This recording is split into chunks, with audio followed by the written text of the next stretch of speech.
1971 യുദ്ധത്തിന് ശേഷം ഇന്ത്യൻ കര, വ്യോമ, നാവികസേനകൾ സംയുക്തമായി പാകിസ്ഥാനിൽ നടത്തിയ ഓപ്പറേഷൻ സിന്ദൂർ പാകിസ്ഥാനുള്ള ഇന്ത്യയുടെ കടുത്ത മറുപടിയായിരുന്നു. പഹൽഗാം ഭീകരാക്രമണത്തിന്റെ പശ്ചാത്തലത്തിൽ ഇന്ന് രാജ്യത്തെ 244 ജില്ലകളിൽ സൈറണുകൾ മുഴങ്ങുമെന്നായിരുന്നു അറിയിച്ചിരുന്നത്. കേരളത്തിൽ കൊച്ചി, തിരുവനന്തപുരം എന്നിവിടങ്ങളിലാണ് മോക്ക് ഡ്രിൽ ഉണ്ടാവുക. അടിയന്തര സാഹചര്യങ്ങൾ ഉണ്ടായാൽ അതിനെ പ്രതിരോധിക്കാൻ വിദ്യാർത്ഥികൾക്കുൾപ്പെടെ പരിശീലനം നൽകേണ്ടത് ആവശ്യമാണെന്നായിരുന്നു കേന്ദ്രം പറഞ്ഞത്. ഇതിന്റെ ഭാഗമായി സ്കൂളുകൾ, ഓഫീസുകൾ, കമ്മ്യൂണിറ്റി സെന്ററുകൾ എന്നിവിടങ്ങളിൽ സാധാരണക്കാർക്ക് പരിശീലനം നൽകുകയും ആക്രമണമുണ്ടായാൽ സ്വയം രക്ഷയ്ക്കുള്ള പരിശീലനവും നൽകും. എന്നാൽ ഇപ്പോൾ മോക്ക് ഡ്രില്ലിന് കാത്തു നിൽക്കാതെ അതിനു മുന്നേ പാകിസ്ഥാൻ ഇന്ത്യ കനത്ത തിരിച്ചടി കൊടുത്തിരിക്കുകയാണ്.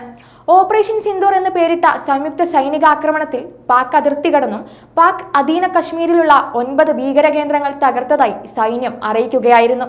പഹൽഗാം ഭീകരാക്രമണത്തിന് ഓപ്പറേഷൻ സിന്ദൂറിലൂടെ ഇന്ത്യ നൽകിയ മറുപടി അഭിമാനകരമാണെന്നും ഇന്ത്യൻ സൈന്യം അഭിമാനമാണെന്നും ഭീകരാക്രമണത്തിൽ കൊല്ലപ്പെട്ട മലയാളി N രാമചന്ദ്രന്റെ മകൾ ആരതി പറഞ്ഞു. പഹൽഗാമിലെ താഴ്വരയിൽ കൺമുന്നിൽ രക്തം പൊടിഞ്ഞ് ജീവൻ വെടിയേണ്ടി വന്നവരുടെ ഭാര്യമാരുടെ തോരാത്ത കണ്ണീരിനുള്ള ആദരമായാണ് ഓപ്പറേഷൻ സിന്ദൂർ എന്ന പേര് നൽകിയത്. തിരിച്ചടി വിവരം പങ്കുവച്ച് ഇന്ത്യൻ സൈന്യം പങ്കുവച്ച പോസ്റ്റിലും ചിതറിത്തെറിച്ച സിന്ദൂരത്തിന്റെ ചിത്രമായിരുന്നു.